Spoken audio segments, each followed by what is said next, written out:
الحمد لله نحمده ونستعينه ونستغفره ونؤمن به ونتوكل عليه ونعوذ بالله من شرور أنفسنا ومن سيئات أعمالنا من يهده الله فلا مضل له ومن يضلل فلا هادي له ونشهد أن لا إله إلا الله وحده لا شريك له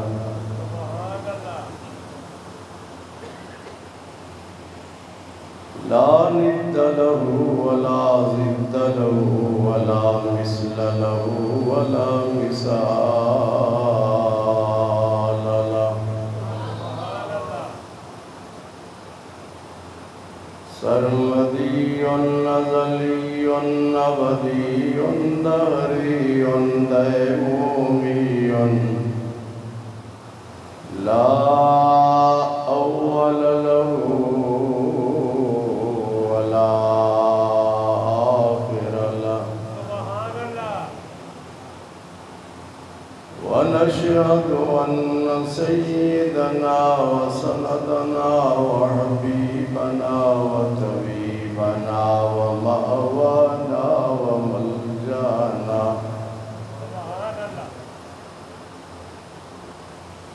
در الله المخزون سر الله المكنون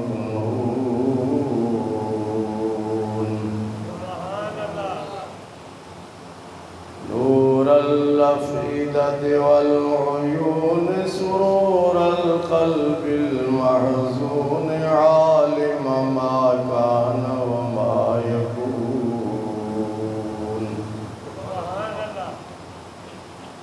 سيدنا ومولانا محمدا عبده ورسوله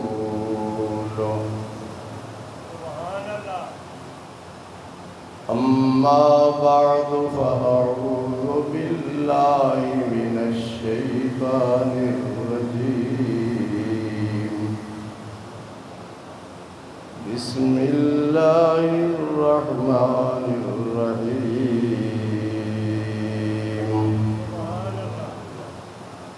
ولله على الناس حج البيت من استطاع إليه سبيلا صدق الله مولانا العظيم وبلغنا رسوله النبي الأمين الكريم محبت کے ساتھ بلند آواز سے درود پاک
خصاله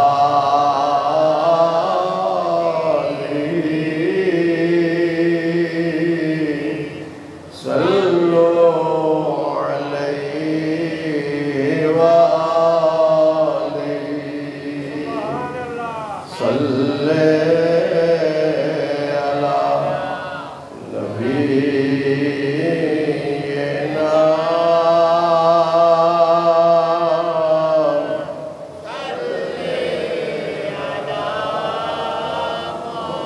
خسف القمر بجماله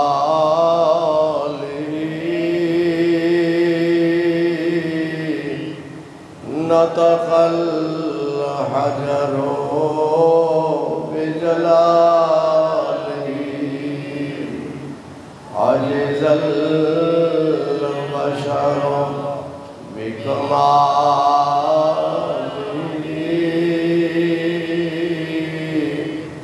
صلوا عليه وآله صلی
بزرگوں، بھائیو، عزیزو، آج کی تقریر کا موضوع ہے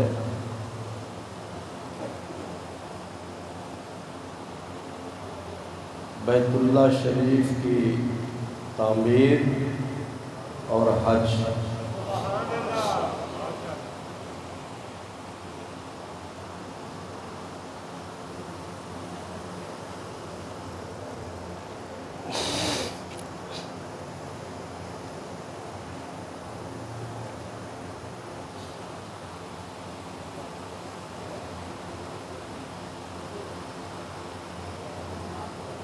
جب اللہ تبارک و تعالی نے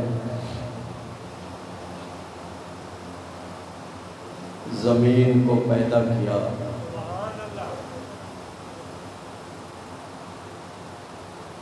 اس کی پیدائش بیت اللہ والی جگہ سے شروع ہوئی، پھر وہیں سے وہ پھیلی ساری دنیا۔ اسی لیے بیت اللہ شریف کی جو جگہ ہے یہ زمین کا بالکل سنٹر ہے۔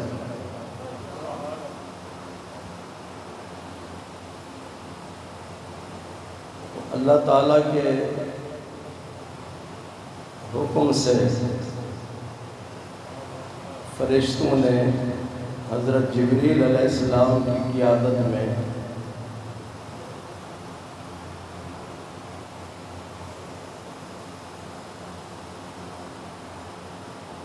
مکہ کے مختلف پہاڑوں سے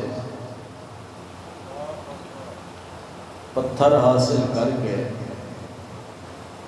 بیت اللہ شریف کی بنیاد تیار کی گئی۔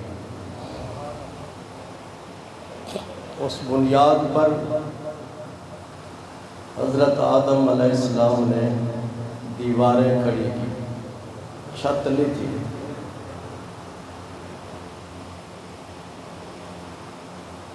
حضرت آدم علیہ السلام جب جنت سے زمین پہ تشریف لائے تو اپنے ساتھ جنت سے 2 پتھر لے کر آئے، ایک بڑا پتھر اور ایک چھوٹا پتھر۔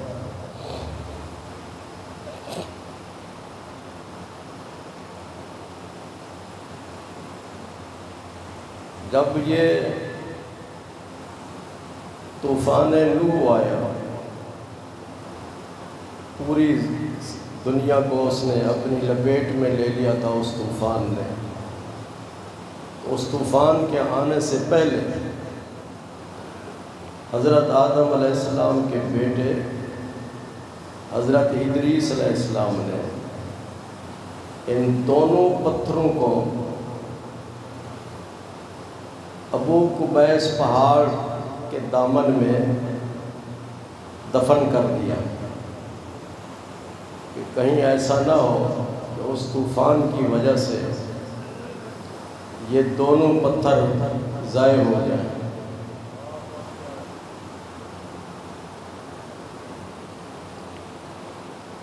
کچھ عرصے کے بعد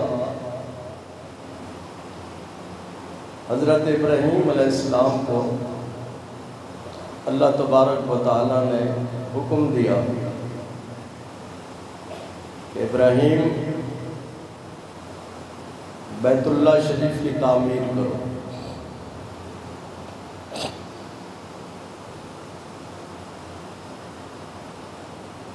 جب انہوں نے تعمیر کا ارادہ کیا تو حضرت اسماعیل علیہ السلام کو حضرت جبریل علیہ السلام نے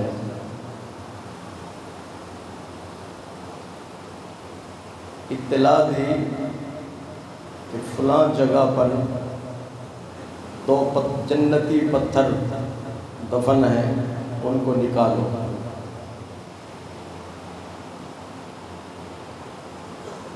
چھوٹا پتھر جو تھا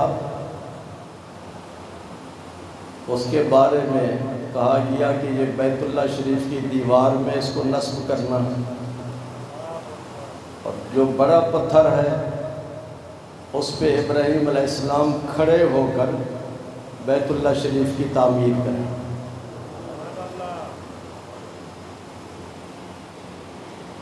جب بھی کوئی عمارت بنائی جاتی ہے تو اس کے لیے شٹرنگ کا انتظام ہوتا ہے کہ نہیں؟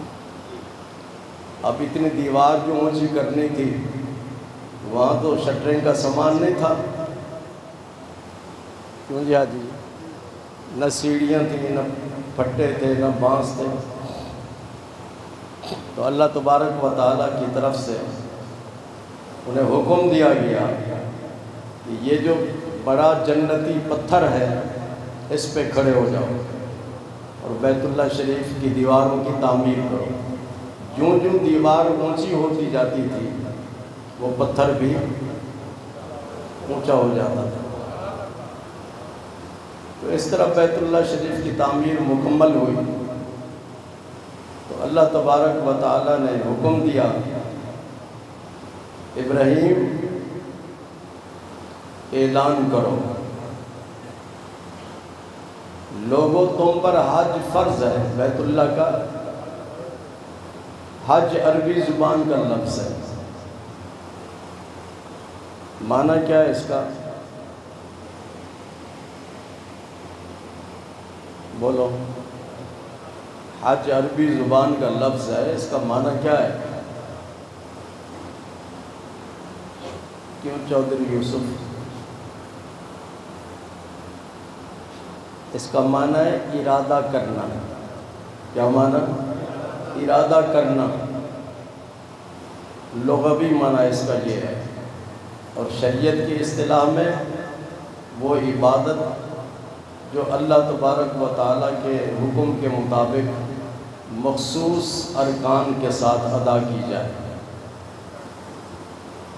حکم ہوا کہ اعلان کرو لوگوں تم پر حج فرض ہے، تو حضرت ابراہیم علیہ السلام نے عرض کیا کہ یا اللہ، جو لوگ مکہ میں ہیں وہ تو میری آواز سن لیں گے، اور دور دراز ملکوں میں جو لوگ موجود ہیں وہ میری آواز کیسے سنیں گے؟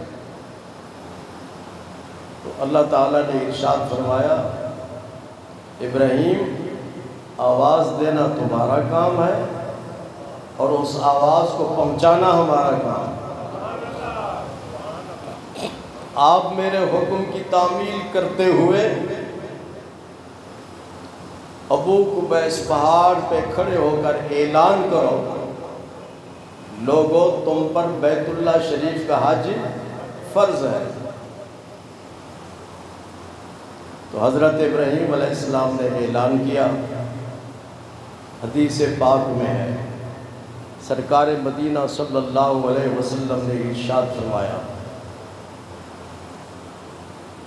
کہ پوری دنیا میں جہاں بھی کوئی انسان موجود تھا،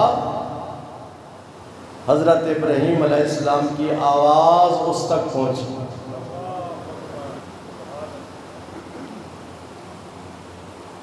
اور جو ماؤں کے پیٹ میں تھے انہوں نے بھی آپ کی آواز کو سنا، اور جو ابھی مٹی کے ذرات، پانی کے ذرات میں تھے، انہوں نے بھی آپ کی آواز کو سنا۔ حضور صلی اللہ علیہ وسلم ارشاد فرماتے ہیں، جنہوں نے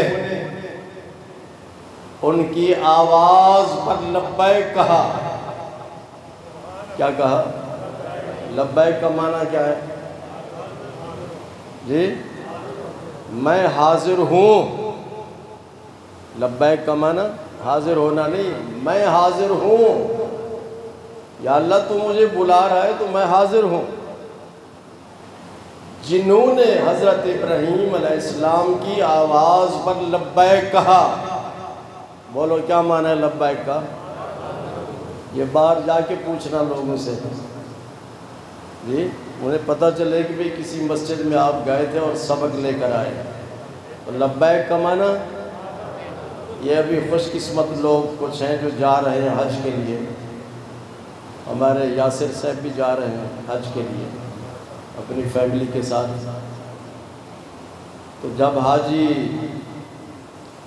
8 ذی الحج کو احرام باندھ کر مینا کی طرف جاتا ہے تو کہتے ہیں نا، لبیک اللہم لبیک لبیک لا شریک لک لبیک ان الحمد والنعمت لک والملک۔ یہ بھی یاد کر لو بھائی یاسر صاحب۔ تو لبیک کا معنی کیا حاجی یاسین جی؟ میں حاضر ہوں، میں حاضر ہوں۔ تو میرے آقا کریم صلی اللہ علیہ وسلم نے ارشاد فرمایا، جس نے ان کی آواز سن کر خاموش رہا اسے زندگی بھر حج نصیب نہیں ہوگا، حج نصیب نہیں ہوگا۔ آج دیکھ لیں ایسے لوگ بھی موجود ہیں جو کروڑ پتی ارب پتی ہیں لیکن حج کی سعادت سے محروم ہیں، اور ایسے لوگ بھی ہیں جن کے پاس کچھ بھی نہیں ہوتا، جس کے پاس کچھ بھی نہیں ہوتا، اللہ تبارک و تعالیٰ اس کے لیے ایسے اسباب پیدا کر دیتا ہے کہ اس کا حج کا انتظام ہو جاتا ہے، وہ چلا جاتا ہے۔ تو جس نے حضرت ابراہیم علیہ السلام کی آواز پر لبیک کہا اسے حج نصیب ہوگا۔ اس کا دولت کے ساتھ کوئی تعلق نہیں ہے۔ اور جس نے لبیک نہیں کہا اسے حج نصیب نہیں ہوگا۔ اور جس نے ایک مرتبہ لبیک کہا اسے ایک حج نصیب ہوگا، جس نے 2 مرتبہ کہا اسے 2 حج نصیب ہوں گے، جس نے 3 مرتبہ کہا اس کو 3 حج نصیب ہوں گے، جس نے 40 مرتبہ کہا اسے 40 حج نصیب ہوں گے۔ ایسے بھی لوگ ہیں کہ جب ہم پوچھتے ہیں کہ جی کتنا حج ہے جناب، تو کہتے ہیں جی 40واں، 41واں، 42واں، کسی کا 50واں۔ تو جس نے لبیک جتنی مرتبہ کہا لبیک لبیک لبیک لبیک لبیک، اس نے گردان پڑھنی شروع کر دی تو اللہ تبارک و تعالیٰ اتنے ہی حج اس کو عطا فرمائے گا۔ حج اللہ تبارک و تعالیٰ کی ایک نعمت ہے۔ کیا ہے؟ نعمت ہے، اور یہ نعمت اسے ملتی ہے جو خوش نصیب ہوتا ہے، جو خوش نصیب ہوتا ہے۔ آقا کریم صلی اللہ علیہ وسلم نے ارشاد فرمایا، حج کی شان یہ ہے اور عمرے کی شان یہ ہے، حج کا اثر یہ ہے، حج اور عمرے کا اثر یہ ہے، جو شخص حج کرتا ہے، عمرہ کرتا ہے، اللہ تبارک و تعالیٰ اس پر رزق کے دروازے کھول دیتا ہے۔ جی رزق کے دروازے کھول دیتا ہے۔ آدمی یہ سمجھتا ہے کہ جی میں نے اتنے پیسے خرچ کر لیے، میرا بینک بیلنس کم ہو گیا ہے۔ نہیں، میرے آقا کریم سچے ہیں، شیطان جھوٹا ہے، یہ شیطانی وسوسہ ہوتا ہے۔ وہ کہتا ہے کہ تو اتنے پیسے خرچ کر کے جا رہا ہے، کیوں بے وقوف آدمی، رہنے دو حج کو، اتنے پیسے خرچ نہ کرو۔ جیسے کہ آج کل لوگ کہتے ہیں کہ حج بڑا مہنگا ہو گیا۔ جی گاڑیاں تمہارے لیے سستی ہیں، جی گھر کروڑوں روپے میں بناتے ہو وہ تمہارے لیے سستے ہیں، اور 12، 13، 14 لاکھ روپے کا حج تمہارے لیے مہنگا ہو گیا۔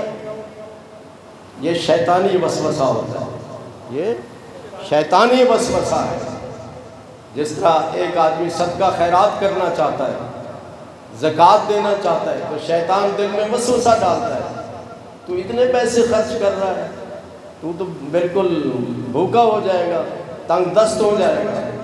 اللہ تعالیٰ ارشاد فرماتا ہے، اللہ یربی صدقات، اللہ تبارک و تعالیٰ صدقے اور خیرات کو بڑھاتا ہے، سود کو مٹاتا ہے، یمحق اللہ الربا ویربی صدقات، اللہ تعالیٰ سود کو مٹاتا ہے اور صدقہ خیرات کو بڑھاتا ہے۔ بظاہر آدمی تو یہ سمجھتا ہے کہ سودی کاروبار کی وجہ سے میرے پاس پیسے آ رہے ہیں، سود کے پیسے آتے ہیں یا نہیں آتے؟ پیسے آ رہے ہیں، اور صدقہ خیرات میں پیسے خرچ کر رہا ہوتا ہے، تو ظاہری طور پہ تو یہی معلوم ہوتا ہے کہ اگر سود نہ لیا جائے تو آدمی کنگال ہو جائے گا، مالدار نہیں ہوگا، صدقہ خیرات کرے گا تو کنگال ہو جائے گا، مالدار نہیں ہوگا۔ تو اللہ تبارک و تعالیٰ نے ارشاد فرمایا، سود کو اللہ مٹاتا ہے اور صدقہ خیرات کو اللہ تعالیٰ بڑھاتا ہے۔ اور قرآن پاک میں اللہ تعالیٰ نے ارشاد فرمایا، مثل الذین ينفقون فی سبیل اللہ کمثل حبۃ انبتت سبع سنابل فی کل سنبلۃ مئۃ حبۃ واللہ یضاعف لمن یشاء۔ اللہ ارشاد فرماتا ہے، جو شخص صرف اور صرف اس لیے اللہ کے راستے میں خرچ کرتا ہے کہ میرا رب مجھ پر راضی ہو جائے، میرا رب مجھ پر راضی ہو جائے، تو اللہ ارشاد فرماتا ہے اس کی مثال اس شخص کی طرح ہے جو زمین کے اندر دانے ڈالتا ہے۔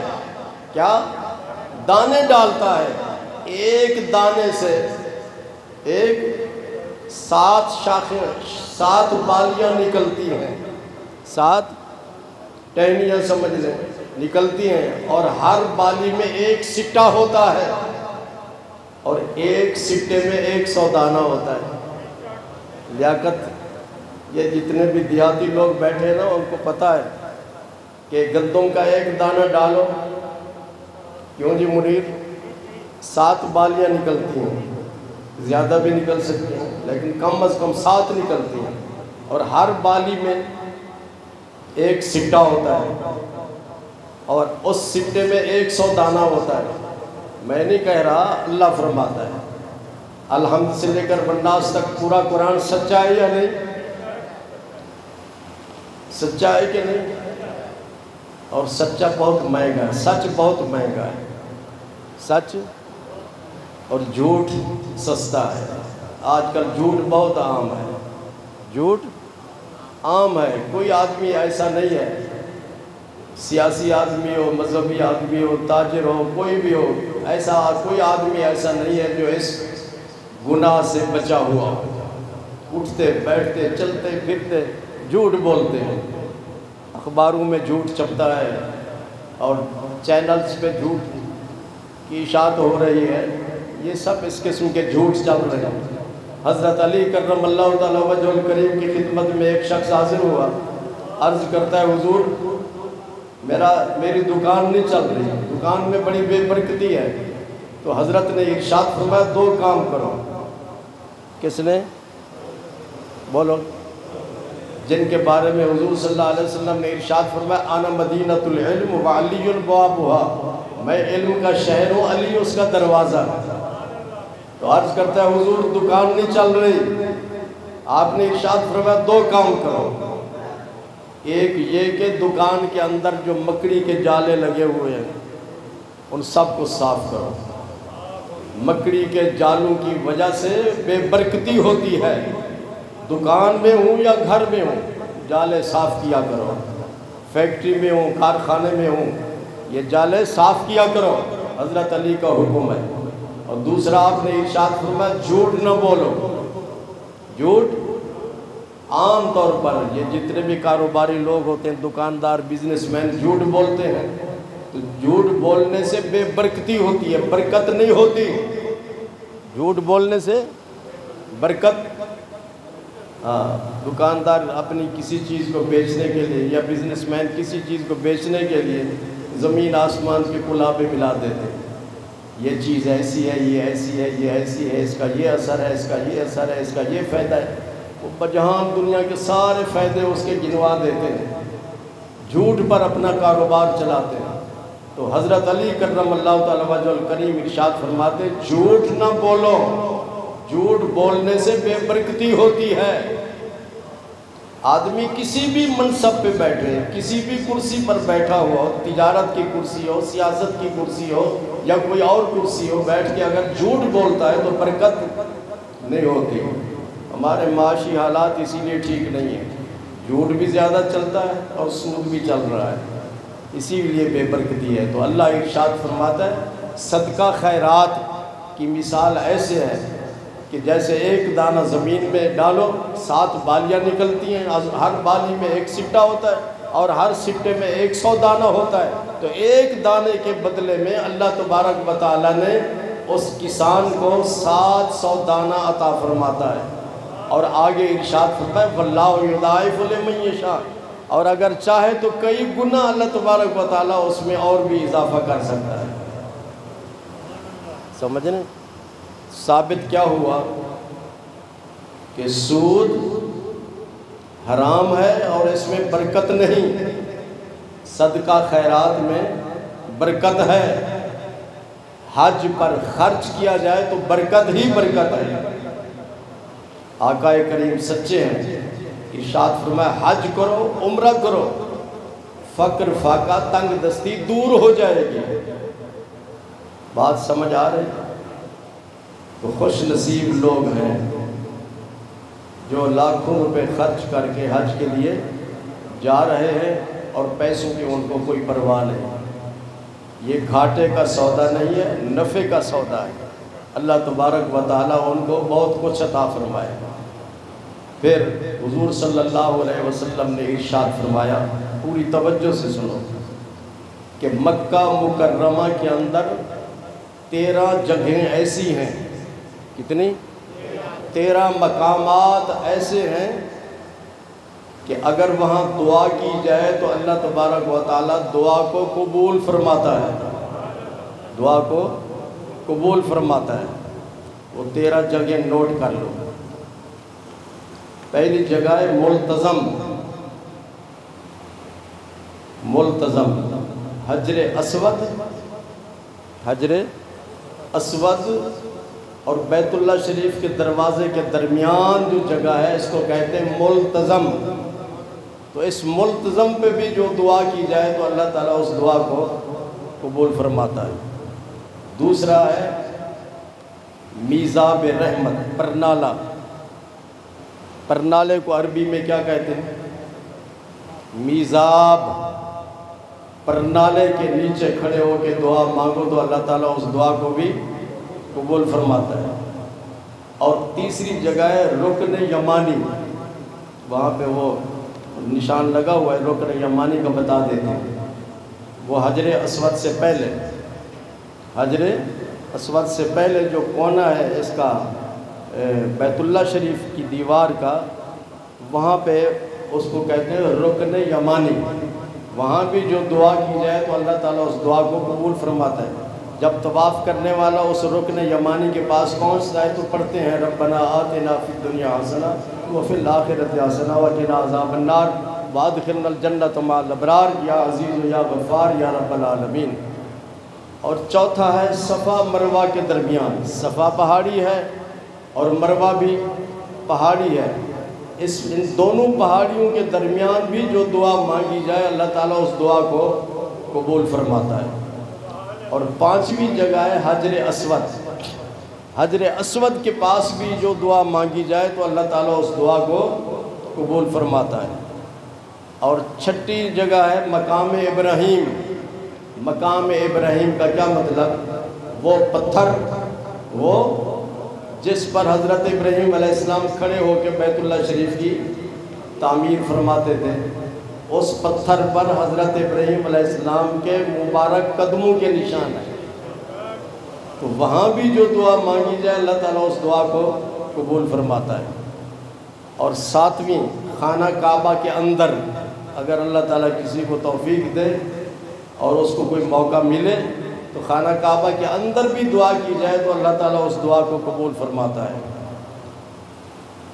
اور آٹھویں مینا، مینا میں بھی دعا کی جائے تو اللہ تعالیٰ اس دعا کو 8 ذی الحج کو مکہ شریف سے ہم روانہ ہوتے ہیں، مینا پہنچتے ہیں، پھر سارا دن مینا میں گزارتے ہیں، رات بھی مینا میں گزارتے ہیں، پھر 9 ذی الحج کو ہم جاتے ہیں عرفات، پھر عرفات میں سارا دن گزارنے کے بعد مزدلفہ میں آ جاتے ہیں، رات مزدلفہ میں گزارتے ہیں، پھر مزدلفہ سے پھر فجر کی نماز کے بعد مینا میں آ جاتے ہیں۔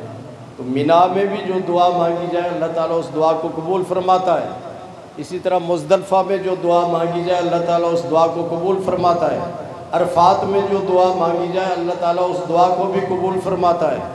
زمزم کے کنویں پر بھی دعا مانگی جائے تو اللہ تعالیٰ اس دعا کو قبول فرماتا ہے۔ اور زمزم کا پانی پیتے وقت بھی دعا مانگی جائے تو اللہ تعالیٰ اس دعا کو قبول فرماتا ہے۔